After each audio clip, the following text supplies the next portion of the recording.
যুক্তরাষ্ট্রের সরকারি কাজ চালানোর বিল প্রত্যাখ্যান ট্রাম্পের। কংগ্রেসে তীব্র উত্তেজনা, রিপাবলিকান পার্টিতে বিভেদ, চ্যালেঞ্জের মুখে স্পিকারের নেতৃত্ব।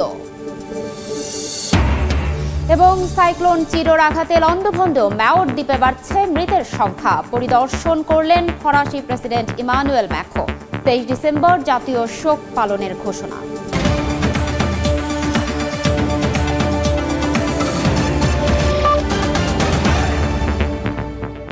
আন্তর্জাতিক সময়ের সঙ্গে আছি আমি ফারজানা লিনা। গাজায় অব্যাহত ইসরায়েলি হামলায় শরণার্থী শিবিরে প্রাণ হারিয়েছেন অন্তত 15 ফিলিস্তিনি, আহত হয়েছেন 30 জন। এদিকে বাইত হানুন, বাইত লাহিয়া ও জাবালিয়া শরণার্থী শিবিরে থাকা ফিলিস্তিনিদের জন্য খাদ্য সহায়তা পাঠাতে দিচ্ছে না দখলদাররা, একথা জানিয়েছে জাতিসংঘ। এর মধ্যে ইসরায়েলের সামরিক ঘাঁটি লক্ষ্য করে হামলা চালিয়েছে ইয়েমেনের হাউথি বিদ্রোহীরা। জবাবে রাজধানী সানার গুরুত্বপূর্ণ স্থাপনা লক্ষ্য করে হামলা চালিয়েছে ইসরায়েলি বাহিনী। এতে প্রাণ গেছে 9 জনের। খাদ্য, বস্ত্র, শিক্ষা, বাসস্থান, চিকিৎসা সবগুলো মৌলিক চাহিদা থেকেই বঞ্চিত হচ্ছেন গাজাবাসী। নেই থাকার ভালো জায়গা, মিলছে না নিয়মিত খাদ্য, এমনকি সুপেয় পানীয়। সেখানে বস্ত্র, শিক্ষা আর চিকিৎসা তো বিলাসিতা। বাস্তুচ্যুত মানুষেরা আশ্রয় নিয়েছেন শরণার্থী শিবিরগুলোতে, কিন্তু সেসব জায়গাও নিরাপদ নেই। নির্বিচারে অসহায় গাজাবাসীর ওপর বর্বরোচিত হামলা চালিয়েই যাচ্ছে ইসরায়েল। এরই ধারাবাহিকতায় স্থানীয় সময় বৃহস্পতিবার বেশ কয়েকটি আশ্রয়স্থলে নেতানিয়াহু বাহিনীর বিমান হামলায় প্রাণ গেছে অনেকের। তবে বাইত হানুন, বাইত লাহিয়া ও জাবালিয়া শরণার্থী শিবিরে থাকা ফিলিস্তিনিদের জন্য খাদ্য সহায়তার বিষয়টি দখলদাররা নাকচ করেছে বলে জানিয়েছে জাতিসংঘ। বিগত 70 দিন ধরে এসব শরণার্থী শিবির দখল করে রেখেছে ইসরায়েলি সেনারা। এর মধ্যেই নতুন করে ইসরায়েলের আর কোনো দখলদারিত্ব মেনে নেওয়া হবে না বলে হুঁশিয়ারি দিয়েছে জার্মানি। দেশটির পররাষ্ট্র মন্ত্রণালয়ের বিবৃতিতে বলা হয়, এবার যুদ্ধ বন্ধ করা জরুরি। এদিকে ফিলিস্তিনের প্রতি সংহতি জানিয়ে আবারও তেল আবিবে সামরিক স্থাপনা লক্ষ্য করে হামলা চালিয়েছে ইরান সমর্থিত ইয়েমেনের বিদ্রোহী গোষ্ঠী হাউথি। স্থানীয় সময় বৃহস্পতিবার এই হামলার দায় স্বীকার করেন গোষ্ঠীটির মুখপাত্র ইয়াহিয়া সারিয়া। পাল্টা জবাবে ইয়েমেনের রাজধানী সানায় অবস্থিত বিভিন্ন গুরুত্বপূর্ণ স্থাপনা লক্ষ্য করে বিমান হামলা চালায় নেতানিয়াহু বাহিনী। এতে বেশ কয়েকজনের হতাহতের খবর পাওয়া গেছে। নাদিম মারজান, সময় সংবাদ। রাজনৈতিকভাবে চতুর হলেও রাষ্ট্র পরিচালনায় কেমন প্রভাব ফেলবেন সিরিয়ার বিদ্রোহী নেতা আবু মোহাম্মদ আল জোলানি? এ নিয়ে প্রশ্ন উঠছে বিবিসির মধ্যপ্রাচ্য বিষয়ক সাংবাদিকের লেখনীতে। জোলানি সিরিয়ার সংস্কৃতি ও ইতিহাসকে সম্মান জানানোর প্রতিশ্রুতি দিয়েছেন এবং দেশ পুনর্গঠনের কথা বলেছেন। তবে নারীদের অধিকার এবং ধর্মীয় স্বাধীনতা নিয়ে অস্পষ্ট মন্তব্যের কারণে তার উদ্দেশ্য নিয়ে সন্দেহ তৈরি হয়েছে বিশ্লেষকদের মনে।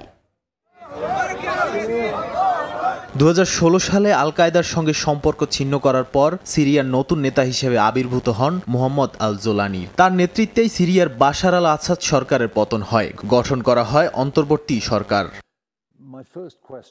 সিরিয়ার রাজনৈতিক পরিস্থিতি এবং তাহরির আল শাম গোষ্ঠীর নেতা আহমেদ আল সারার ভূমিকা নিয়ে প্রশ্ন উঠেছে বিবিসির মধ্যপ্রাচ্য বিষয়ক সাংবাদিকের লেখনীতে। আল সারা 2016 সালে আল কায়দার সঙ্গে সম্পর্ক ছিন্ন করার পর সিরিয়ার নতুন নেতা হিসেবে আবির্ভূত হন। আসাদ সরকারের পতনের পর সিরিয়ার সংস্কৃতি ও ইতিহাসকে সম্মান জানানোর প্রতিশ্রুতি দিয়ে দেশ পুনর্গঠনের কথা জানান জোলানি। তবে তার উদ্দেশ্য নিয়ে সন্দেহ রয়েছে অনেকের, বিশেষ করে নারীদের অধিকার ও ধর্মীয় স্বাধীনতা নিয়ে তার অস্পষ্ট মন্তব্যের কারণে। আল সারার শাসনমূলক চ্যালেঞ্জ বড়, কারণ সিরিয়া এখনও যুদ্ধবিধ্বস্ত এবং বিভিন্ন সশস্ত্র গোষ্ঠী তার সরকারের বিরুদ্ধে লড়াই করছে। দেশের অভ্যন্তরীণ সমস্যা যেমন আন্তর্জাতিক নিষেধাজ্ঞা এবং সন্ত্রাসী তালিকা থেকে STS-কে বের করে আনাটাও তার কাছে গুরুত্বপূর্ণ। সিরিয়া পুনর্গঠন এবং স্থিতিশীলতার জন্য আল সারা বড় চ্যালেঞ্জের সম্মুখীন, কারণ দেশের ভৌগোলিক অবস্থান এবং বিদেশি শক্তিগুলোর হস্তক্ষেপ পরিস্থিতিকে আরও জটিল করে তুলছে। নাদিম মারজান, সময় সংবাদ। সিরিয়ায় বাশার আল আসাদের পতনের পর ফিরতে শুরু করেছেন বিভিন্ন দেশে আশ্রয় নেওয়া সিরীয় শরণার্থীরা। নিজ দেশে ফিরলেও দীর্ঘ 14 বছর ধরে চলা গৃহযুদ্ধে বাড়িঘর হারিয়ে নিঃস্ব হয়ে পড়েছেন অনেকে। যুদ্ধের ক্ষত নিয়েই নতুন জীবন শুরুর লড়াইয়ে নেমেছেন তারা। আহমেদ আল কাশেম। নতুন আশার আলো নিয়ে তুরস্ক থেকে দেশে ফেরা ৭,৬০০ সিরীয় শরণার্থীর একজন। আলেপ্পোয় ফিরেই আহমেদ যখন তার বোনকে জড়িয়ে ধরলেন, তাদের দুজনের চোখ বেয়ে ঝরছিল আনন্দ অশ্রু। তবে দীর্ঘ ১ দশকের বেশি সময় পরে তাদের এই পুনর্মিলনের আনন্দ ম্লান হয়ে যায় সিরিয়ার বর্তমান কঠিন বাস্তবতায়। আলেপ্পোর বেশিরভাগ এলাকা এখনও ধ্বংসস্তূপ। ফলে দেশে ফিরলেও ঘরে আর ফেরা হয়নি হাজার হাজার সিরীয় শরণার্থীর। পরিবারের জন্য খাবার জোগাতে দীর্ঘ সময় লাইনে দাঁড়িয়ে থাকতে হচ্ছে তাদের। বিদ্যুৎ ও পানির তীব্র সংকট এবং ন্যূনতম সুযোগ সুবিধার অভাব তাদের জীবনকে করছে দুর্বিষহ। তবে এত কিছুর পরও দেশে ফিরতে পেরে খুশি তারা। তুরস্কে আমাদের সব ছিল, পানি, বিদ্যুৎ, ইন্টারনেট, কিন্তু এখানে কিছুই নেই। তবুও এটি আমার দেশ, আমাকে মানিয়ে নিতে হবে। দেশে ফিরতে পেরেই আমি খুশি। দীর্ঘ ১৪ বছর ধরে চলা গৃহযুদ্ধের কারণে চরম বিপর্যয়ের মুখে সিরিয়ার অর্থনীতি। দেখা দিয়েছে নগদ টাকার তীব্র সংকট। ব্যাংক এবং এটিএম বুথে দীর্ঘক্ষণ লাইনে দাঁড়িয়েও মিলছে না টাকা। অর্থাভাবে কঠিন সময় পার করছেন তারা। চরম এই অর্থনৈতিক সংকটের জন্য দীর্ঘমেয়াদী যুদ্ধ ও পাশ্চাত্যের কঠোর নিষেধাজ্ঞাকেই দায়ী করছেন সংশ্লিষ্টরা। তবে সংকট থেকে উত্তরণে বেতন ও সুযোগ সুবিধা বাড়ানোর প্রতিশ্রুতি বিদ্রোহীদের। দ্রুত এই সংকট কাটিয়ে ওঠার প্রত্যাশা তাদের। আমিরুল ইসলাম আলিফ, সময় সংবাদ। ইরানের পরমাণু চুক্তি নিয়ে আলোচনায় তোড়জোড় চালাচ্ছে জাতিসংঘ। 2015 সালের পরমাণু চুক্তি পুনরুদ্ধারের জন্য বিশ্ব শক্তি ও তেহরানকে জরুরিভাবে কাজ করার আহ্বান জানিয়েছে সংস্থাটি। তবে ইরানের ওপর পুনরায় নিষেধাজ্ঞা জারি হলে ফলাফল উল্টো হবে বলে হুঁশিয়ারি তেহরানের। বিশ্বশক্তির সঙ্গে ইরানের 2015 সালের পারমাণবিক চুক্তি সচল করতে দুই পক্ষকে আহ্বান জানিয়েছেন জাতিসংঘের রাজনৈতিক বিষয়ক প্রধান রোজমেরি ডি কার্লো। মঙ্গলবার জাতিসংঘের নিরাপত্তা পরিষদের এক অধিবেশনে বিশ্বের শক্তিধর দেশগুলো ও ইরান যেন দ্রুত এই চুক্তি পুনরুদ্ধারে কাজ করে সেই আহ্বান জানান তিনি। এই চুক্তির সাফল্য বা ব্যর্থতা সবার জন্য গুরুত্বপূর্ণ বলে মনে করেন তিনি। অঞ্চলটি আর অস্থিতিশীলতার ভেতর থাকতে পারছে না। সংলাপ ও কূটনীতির প্রতি সবাইকে অঙ্গীকারবদ্ধ থাকতে হবে। জাতিসংঘের রাজনৈতিক বিষয়ক প্রধানের এমন প্রস্তাবে বেজায় চটেছে ইরান। জবাবে ইরানের রাষ্ট্রদূত আমির সাইদ ইরাভানি বলেন, তেহরানের ওপর পুনরায় নিষেধাজ্ঞা আরোপ করা অবৈধ ও ক্ষতিকর। নিষেধাজ্ঞার মাধ্যমে ইরানকে হুমকি দেয়া হলে ফলাফল উল্টো হবে বলেও সতর্ক করেন তিনি। এ বিষয়ে মার্কিন পররাষ্ট্রমন্ত্রী অ্যান্টনি ব্লিংকেন বলেন, অক্টোবরে ইসরায়েলের হামলার কারণে চলতি বছর ইরানের জন্য খুব একটা সুখকর ছিল না, কিন্তু তেহরান চাইলে এখনও পারমাণবিক কর্মসূচি নিয়ে আলোচনা করা সম্ভব। ইরানের পরমাণু কর্মসূচি নিয়ে 2015 সালে তেহরানের সঙ্গে যুক্তরাজ্য, জার্মানি, ফ্রান্স, যুক্তরাষ্ট্র, রাশিয়া ও চীনের একটি চুক্তি হয়। এই চুক্তির অধীনে তেহরানের ওপর আরোপিত নিষেধাজ্ঞা তুলে নেওয়া হয়েছিল। বিনিময়ে তাদের পারমাণবিক কর্মসূচির ওপর সীমাবদ্ধতা আরোপ করা হয়। তবে 2018 সালে প্রেসিডেন্ট হিসেবে ডোনাল্ড ট্রাম্পের প্রথম মেয়াদে ওই চুক্তি থেকে সরে আসে যুক্তরাষ্ট্র। এরপর ইরানও ওই চুক্তির পরমাণু সংশ্লিষ্ট বিভিন্ন প্রতিশ্রুতি থেকে সরে আসতে থাকে। রাইসা জান্নাত, সময় সংবাদ।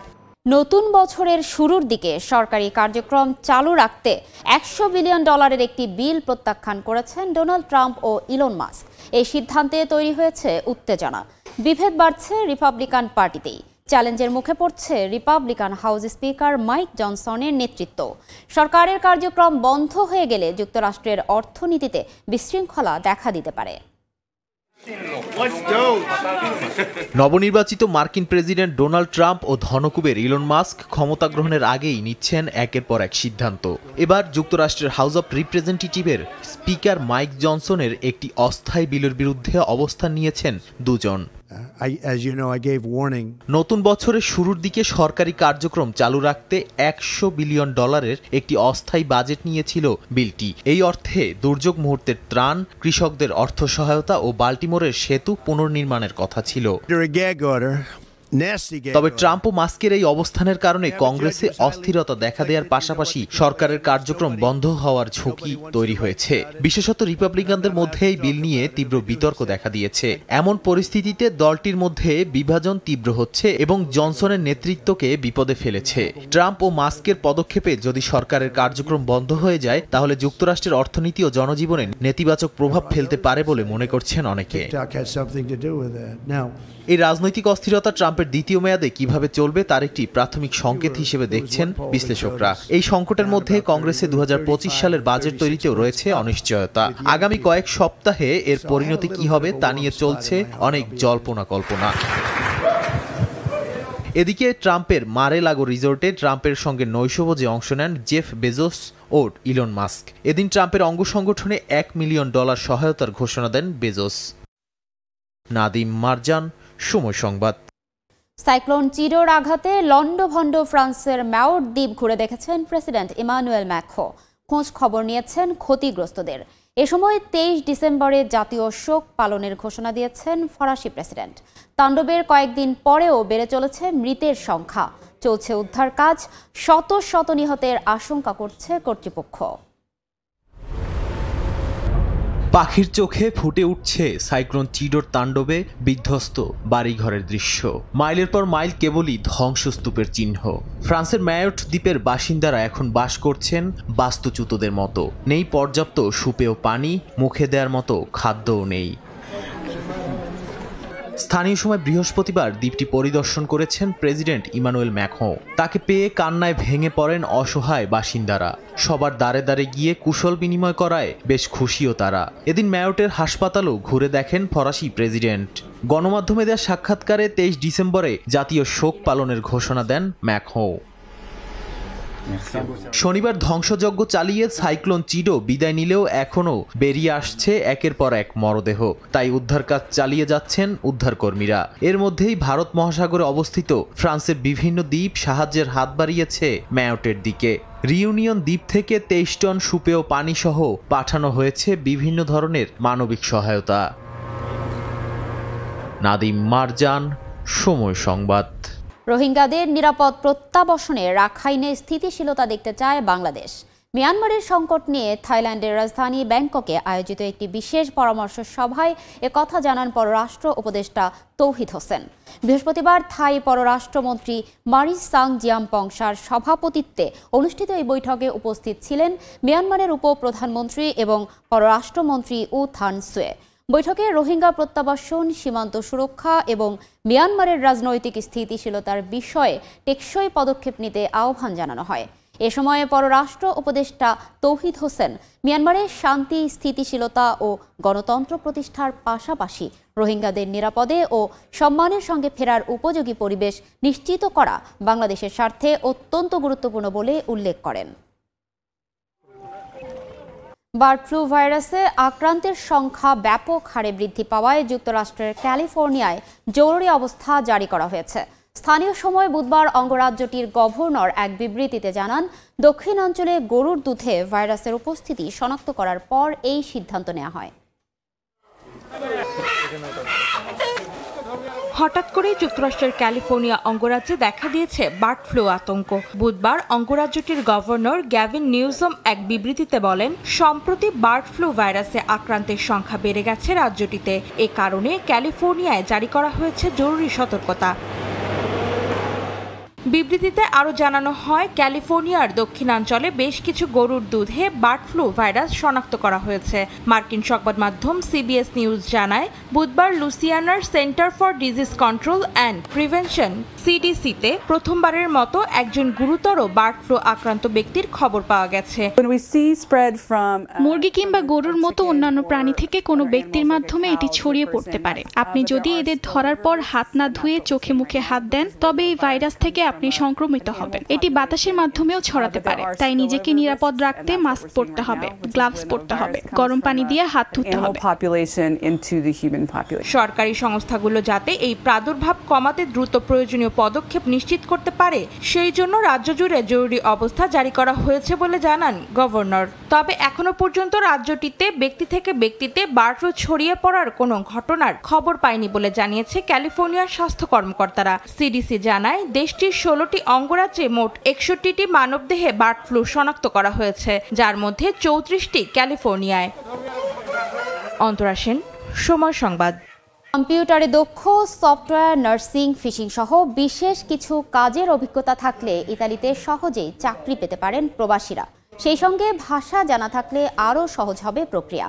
তাই কৃষি, শিল্প, পর্যটন ও চিকিৎসা খাতে তরুণদের নিয়োগ আশাবাদী দেশটিতে বসবাসরত বাংলাদেশিরা। ইতালি থেকে মাকসুদুর রহমানের তথ্যচিত্রে রিপোর্ট। প্রাচীন সভ্যতার উন্নত দেশ ইতালিতে 2.5 লাখের বেশি বাংলাদেশির বসবাস। কর্মসংস্থান, শিক্ষা ও ব্যবসায়িক কারণে প্রতি বছর হাজারো বাংলাদেশি প্রবেশ করেন পশ্চিম ইউরোপের দেশটিতে। মূলত অর্থনৈতিক সাফল্য অর্জনই অধিকাংশ বাংলাদেশি তরুণের প্রধান লক্ষ্য। বিপুল সম্ভাবনা থাকলেও ইতালিতে প্রবেশের পর মাসের পর মাস অপেক্ষা করতে হয় কাজ পেতে। তবে দেশটিতে এমন কিছু কাজের ক্ষেত্র আছে যেখানে অভিজ্ঞতা থাকলে এবং ইতালীয় ভাষা জানা থাকলে সহজেই পাওয়া যায় চাকরি। ইতালিতে অসংখ্য পর্যটকের আগমন ঘটে। এর ফলশ্রুতিতে যারা হোটেল ম্যানেজমেন্ট এবং বিভিন্ন বুকিং এর কাজে অভিজ্ঞ তারা ভালো বেতন পাবেন এবং সহজে কাজ পেতে পারেন। এছাড়া জাহাজ নির্মাণে, ওয়েল্ডিং এবং প্লাম্বিং এর কাজ যাদের জানা আছে তারা খুব সহজেই কাজ পেতে পারেন। ইটালিতে প্রতি বছর কোটি কোটি পর্যটক আসে। এখানে হোটেল এবং রেস্টুরেন্টের প্রচুর চাহিদা আছে, কাজের চাহিদা আছে।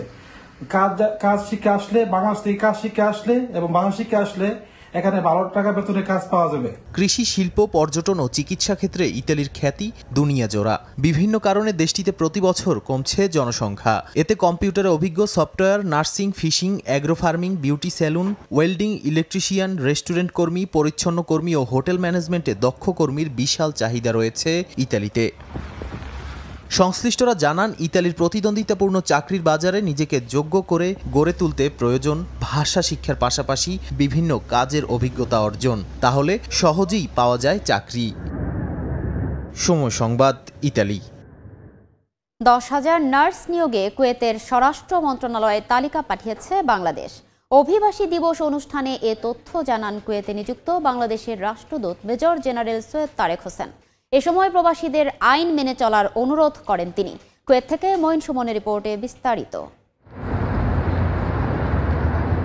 18 ডিসেম্বর বিশ্বব্যাপী আন্তর্জাতিক অভিবাসী দিবস পালিত হয়। দিবসটি উপলক্ষে আলোচনা সভা ও সাংস্কৃতিক অনুষ্ঠান আয়োজন করে কুয়েতে বাংলাদেশ দূতাবাস। অনুষ্ঠানে দেশটি থেকে বৈধ পথে সর্বোচ্চ রেমিটেন্স পাঠিয়ে বাংলাদেশের অর্থনীতিতে অবদান রাখায় পুরস্কৃত করা হয় প্রতিষ্ঠান ও ব্যক্তিকে। এই বছর আমাদের এমবেসি থেকে আমাকে সম্মানিত করছে। আগামী বছর আমার অন্যান্য ব্যবসায়ী ভাইরা আছে, বাংলাদেশ বিজনেস কাউন্সিল বলেন, সাধারণ ব্যবসায়ী যারা আছেন, সবাই যদি আমরা অ্যাপ্লাই করি, নট একজন, 10 জন আমরা পুরস্কার পাইতে পারি, 10 জন সম্মানিত হতে পারি। বৈধ পথে রেমিটেন্স পাঠাতে প্রবাসীদের উৎসাহ যোগাতে দূতাবাসের এই উদ্যোগকে স্বাগত জানান প্রবাসীরা। তবে এই জন্য বাংলাদেশ সরকারকে ব্যাপক প্রচারণা চালানোর দাবি তাদের। রেমিটেন্স যোদ্ধাদের জন্য বাংলাদেশ এম্বাসি থেকে আজকে আমি দেখলাম 2 জনকে সম্মানিত করেছে।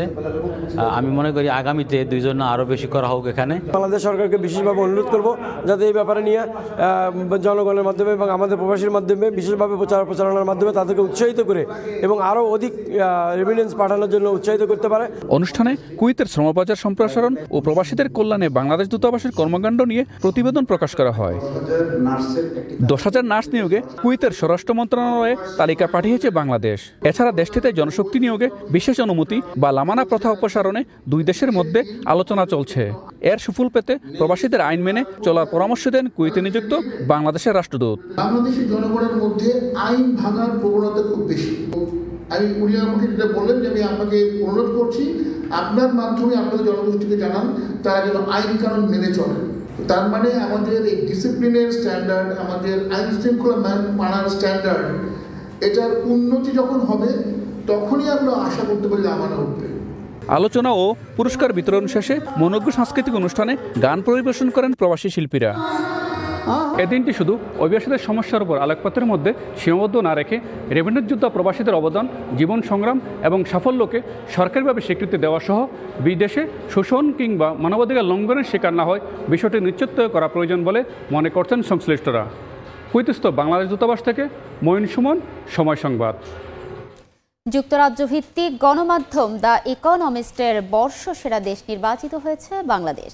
স্থানীয় সময়ে বৃহস্পতিবার এক প্রতিবেদনে একথা জানায় গণমাধ্যমটি। প্রতিবেদনে বলা হয়, স্বৈর শাসককে ক্ষমতাচ্যুত করা এবং উদার সরকার গঠনের পথে অগ্রসর হওয়ার জন্য 2024 সালের সেরা দেশ নির্বাচিত হয়েছে বাংলাদেশ। দ্বিতীয় অবস্থানে রয়েছে সিরিয়া। এবারের সেরা দেশ বেছে নেওয়ার ক্ষেত্রে চূড়ান্ত তালিকায় ছিল 5টি দেশ। বাংলাদেশ ছাড়াও তালিকায় ছিল সিরিয়া, আর্জেন্টিনা, দক্ষিণ আফ্রিকা ও পোল্যান্ড। ক্রিসমাসের জমকালো সাজে সেজেছে দক্ষিণ পূর্ব ইউরোপের দেশ কসোভো। মুসলিম অধ্যুষিত দেশ হওয়া সত্ত্বেও ভিন্ন ধর্মাবলম্বীদের এই উৎসবে আয়োজনে কোনো কমতি রাখছে না স্থানীয় কর্তৃপক্ষ। ধর্ম বর্ণ নির্বিশেষে উৎসবের হাওয়া বইছে গোটা দেশে। কোলাহলে মুখর চারপাশ, রঙিন আলোয় শহর জুড়ে সাজ সাজ রং। স্থানীয় সময় বৃহস্পতিবার ক্রিসমাস ঘিরে দক্ষিণ পূর্ব ইউরোপের দেশ কসোভোর রাজধানী প্রিস্টিনাতে জমে উঠেছে বেচাকেনা। সেই সঙ্গে চলছে নাচ, গান ও বিভিন্ন ধরনের খেলাধুলা। পাহাড়ি খাবারের পসরা সাজিয়ে বসেছেন দোকানিরাও। দর্শনার্থীদের পদভারে মুখর এই মিলন মেলা।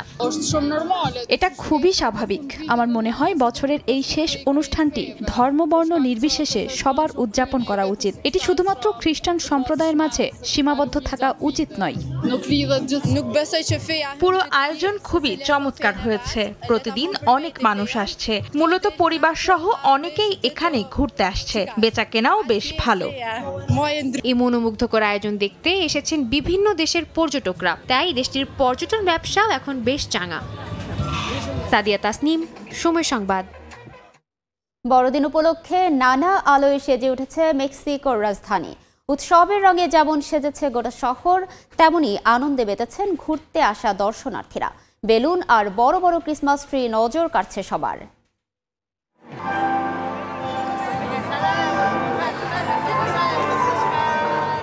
সন্ধ্যা নামার সঙ্গে সঙ্গে জ্বলে উঠল লাল, নীল, হলুদ রঙের আলো। বর্ণিল আলোর ছটায় ঝলমল করে উঠল মেক্সিকো সিটির ঐতিহাসিক কেন্দ্র জোকালো। দেখলে মনে হবে রাতের সব উজ্জ্বল তারা নেমে এসেছে শহরের বুকে। বড়দিন সামনে রেখে মেক্সিকোর শহরগুলো সেজে উঠেছে নতুন রূপে। চলতি বছরে মঙ্গলবার প্রথমবারের মতো জ্বালানো হয় ঐতিহ্যবাহী সিটি লাইট। রাস্তার দুই পাশের ভবনগুলোতে শোভা পাচ্ছে বিভিন্ন ধরনের আলোকসজ্জা। বাদ যায়নি সরকারি ভবনগুলো। শহর জুড়ে আলোর এমন ঝলকানি দেখতে তাই ভিড় জমাচ্ছেন অনেকেই। আসন্ন বড়দিনের খুশি আরও আনন্দময় করে তুলতে মেক্সিকো সিটিতে আয়োজন করা হয় কৃত্রিম তুষারপাতের, যা উপভোগ করেন ঘুরতে আসা বড় থেকে ছোট সবাই। নানা রঙের বেলুন আর লাল রঙের ক্রিসমাস ট্রি আকর্ষণ করে দর্শনার্থীদের। অনেককেই ছবি তুলতে দেখা যায় বন্ধু ও স্বজনদের সঙ্গে। অন্তরা সেন, সময় সংবাদ। আন্তর্জাতিক সময়ের শীর্ষ সংবাদ জানিয়ে দিচ্ছি আরও একবার। যুক্তরাষ্ট্র সরকারি কাজ চালানোর বিল প্রত্যাখ্যান ট্রাম্পের। কংগ্রেসে তীব্র উত্তেজনা। রিপাবলিকান পার্টিতে বিভেদ, চ্যালেঞ্জের মুখে স্পিকারের নেতৃত্ব।